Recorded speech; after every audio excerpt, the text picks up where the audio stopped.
आपने ये बात बहुत दफ़ा सुनी होगी कि पैसा सब कुछ नहीं है। आपने ये भी सुना होगा कि पैसे से आप कोई खुशी नहीं खरीद सकते। लेकिन मैं आपको ये गारंटी से बता सकता हूँ कि पैसे के अलावा भी आप कुछ नहीं हैं और ना कुछ कर सकते हैं। पैसा कमाना बहुत बड़ी बात नहीं है। पैसे को मैनेज करना और उसको हज़म करना वो बहुत बड़ी बात होती है।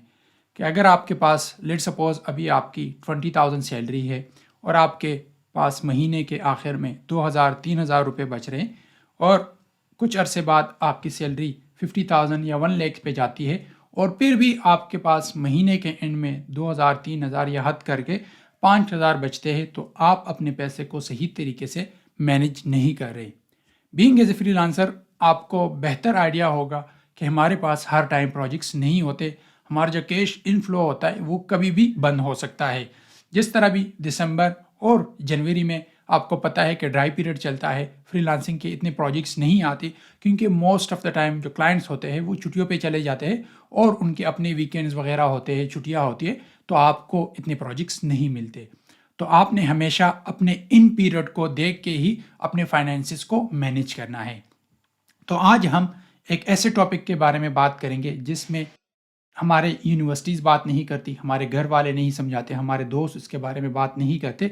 तो वो है इमरजेंसी फ़ंड का, कि इमरजेंसी फ़ंड क्या है, इसको आप कैसे मैनेज करते हैं और ये आपको कैसे संभाल सकता है अगर इन केस जिस तरह कोविड आया था या अल्लाह ना करे आप पे कोई और इस तरह की मुसीबत आती है या कोई पैसे की आपको ज़रूरत पड़ती है। तो अगर आपका इमरजेंसी फ़ंड इन प्लेस होगा तो आप इस तरह के जितने भी इश्यूज़ आपको आते हैं उनको ईज़िली टैकल कर पाते हैं। तो हम कंप्लीट प्रोसेस देखेंगे कि कैसे आप अपना इमरजेंसी फ़ंड सेटअप कर सकते हैं, किस बैंक अकाउंट में या किस म्यूचुअल फ़ंड में आप उसको इन्वेस्ट कर सकते हैं और आप इनको कैसे मंथली अपग्रेड कर सकते हैं।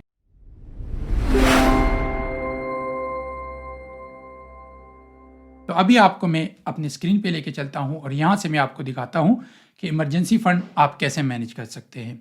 तो लेट्स सपोज़ यहाँ पे मैंने अपनी जितनी भी एक्सपेंसेस है वो मैंने सारे यहाँ पे ऐड की हुई है। यहाँ से आप देख सकते हैं कि रेंट मैंने 25,000 पर मंथ का ऐड किया हुआ है।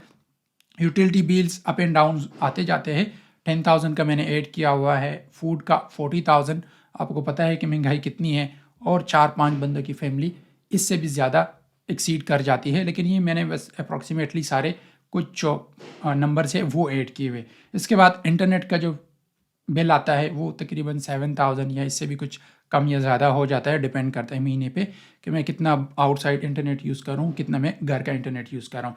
फिर कुछ एजुकेशनल एक्सपेंसेस है क्योंकि मैं अपने भाइयों को सपोर्ट करता हूँ, वो पढ़ रहे हैं, तो उनके जो मंथली फीसेस होते हैं हॉस्टल के, यूनिवर्सिटीज़ वगैरह के, तो वो मैं पे करता हूँ, वो भी मैंने यहाँ पे ऐड किए हुए।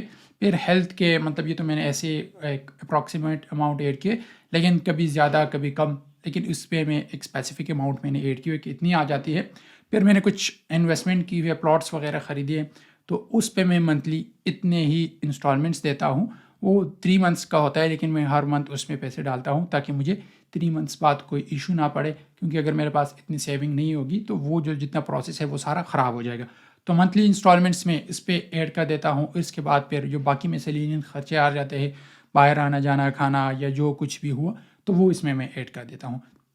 तो अगर यहाँ पे मैं ग्रॉस देख लूँ कि पर मंथ मुझे इतना खर्चा बियर करना पड़ता है, तो ये अगर मेरे पास जॉब है या नहीं है, मेरे पास फ्रीलांसिंग के प्रोजेक्ट्स है या नहीं है, ये राउंड अबाउट इतना ही पर मंथ मुझे जो एक्सपेंसेस होते हैं वो बियर करने पड़ते हैं। तो ये जितने भी आपके अमाउंट बनती है आप अपने कैलकुलेशन कर ले कि आपके कितने पर मंथ आपकी कॉस्ट आ रही है, क्योंकि मैं अभी सैलरी का मुझे नहीं कंफर्म कि कितनी सैलरी मेरी है, क्योंकि फ्रीलांसिंग का आपको पता है कि कभी आप बहुत ही ज़्यादा कमा लेते हैं मिलियंस में, कभी आप 1 रुपया भी नहीं कमाते, तो वो मुझे कंफर्म नहीं है, लेकिन अल्लाह का करम है कि इससे भी ज़्यादा मैं कमा लेता हूँ पर मंथ, और ये जितने भी मेरे एक्सपेंसेस है वो सारे मीट हो जाते हैं। फिर अभी आपने जो इमरजेंसी फ़ंड सेलेक्ट करना है उसमें आप 3 तरीके से कर सकते हैं कि या तो आप अपने पास मिनिमम जो इमरजेंसी फ़ंड होता है वो 3 मंथ्स का आप टॉपअप उसमें रख ले, 6 मंथ्स का, या बहुत ही आप अच्छी अर्निंग कर रहे अभी नहीं, जो बिज़नेस है उसका सही जा रहा है, तो वो आप 12 मंथ्स में उसको रख सकते हैं। अब जिस तरह यहाँ पे आप देख सकते हैं कि 3 मंथ्स में मेरा इतना इमरजेंसी फ़ंड बन रहा है, 6 मंथ्स में इतना बन रहा है, 12 मंथ्स में इतना बन रहा है, और मेरे पास अपने जो इमरजेंसी फ़ंड में अभी सेविंग है वो तकरीबन 11 लाख है। मैं इसको चाहता हूँ कि मैं इसको मज़ीद बढ़ाऊँ 6 मंथ्स तक और फिर इंशाल्लाह इसको मैं 12 मंथ्स तक लेके जाऊँ। तो इस तरह आपके पास भी जितने भी आपकी एक्सपेंसेस है वो एक जगह पे लिस्ट डाउन कर ले, फिर आपकी जो सैलरीज है, जो आपके अर्निंग है वो एक जगह पे लिस्ट डाउन करे और कम्बिनेशन बना ले कि आपके कितनी कैश इनफ्लोज है, कितने आउटफ्लोज है, वो एक जगह पे इस तरह के लिस्ट डाउन कर ले और इस हिसाब से फिर आप अपने इमरजेंसी फ़ंड को मैनेज करते जाए। यहाँ से मैं आपको दिखा देता हूँ कि मैं कहाँ पे ख़ुद इन्वेस्ट करता हूँ। यहाँ से मैं आपको किसी तरह का कोई भी वो नहीं दे रहा कि ये अलमीज़ान इन्वेस्टमेंट है, सबसे अच्छा है या सबसे बुरा कस्टमर सपोर्ट इनका ही है।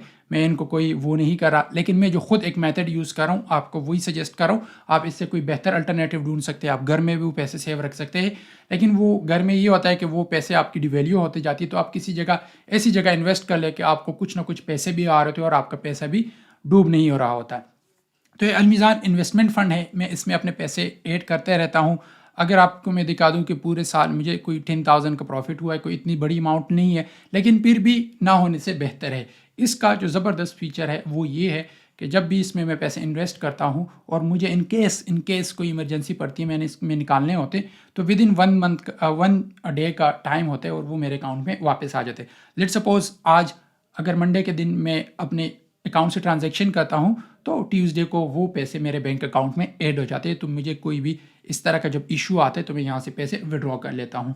तो आप भी अपने लिए कोई भी बैंक अकाउंट, कोई भी सेविंग अकाउंट, कोई भी ऐसी म्यूचुअल फंड जिसमें आप इंटरेस्टेड हो, जिसमें आपने कंप्लीट अपनी एनालिसिस की हो, उसमें पर मंथ अपने पैसे ऐड करते जाए। मैं आपको बताता चलूँ कि ये जो अलमीज़ान इन्वेस्टमेंट है मैंने 5,000 पर मंथ से स्टार्ट किया था, इसमें मैंने 5,000 ऐड किए थे। फिर मेरे पास जितनी भी सेविंग होती रही है मैं इसमें ऐड करता जाता हूँ और इसे मैं निकलवाता नहीं हूँ अगर मुझे कोई खासी इमरजेंसी नहीं पड़ती। तो ये ग्रो भी करता है, कुछ एक आध रुपया, 10 रुपया, 20 रुपया दिन का इसमें बढ़ भी जाता है, लेकिन ये है कि मेरे पैसे सेफ पड़े होते हैं और इन केस ऑफ कोई इमरजेंसी में इसको यूज़ कर सकता हूँ। तो बीइंग एज ए फ्रीलांसर आपने अपने जितने भी फाइनेंसेस है उनको मैनेज करना है, उनको देखना है कि आपका पैसा कहाँ से आ रहा है, आपका पैसा कहाँ पे जा रहा है, ताकि ईच एंड एवरीथिंग आपको मालूम हो और उस हिसाब से अपने प्लानिंग कर ले, उस हिसाब से आप अपने हावरली रेट सेट करें और उस हिसाब से आप फिक्स प्रोजेक्ट पे काम कर सके। तो आप जब तक अपने फाइनेंसेस को सही से नहीं मैनेज कर सकते, आप ज़िंदगी में कभी भी नहीं ग्रो कर पाएंगे। आपको मेंटल स्टेबिलिटी भी नहीं होगी। अगर इनर पीस नहीं होगा आपका तो आप कभी भी सुकून से नहीं होंगे, आप अच्छे प्रोजेक्ट्स नहीं कर सकते और आप लॉन्ग टर्म भी नहीं बढ़ सकते। उम्मीद करता हूँ ये वीडियो आपके लिए हेल्पफुल साबित होगी कि क्या वैसे आप अपने फाइनेंस मैनेज कर सकते हैं। इसके अलावा भी आपका किसी तरह का कोई भी क्वेश्चन है तो कमेंट सेक्शन में पूछ सकते हैं। फेसबुक और लिंक्डइन में भी कनेक्ट हो सकते हैं। अपना और अपने प्यारों का बहुत ख्याल रखिएगा। मिलते हैं एक और वीडियो में। अल्लाह हाफिज़।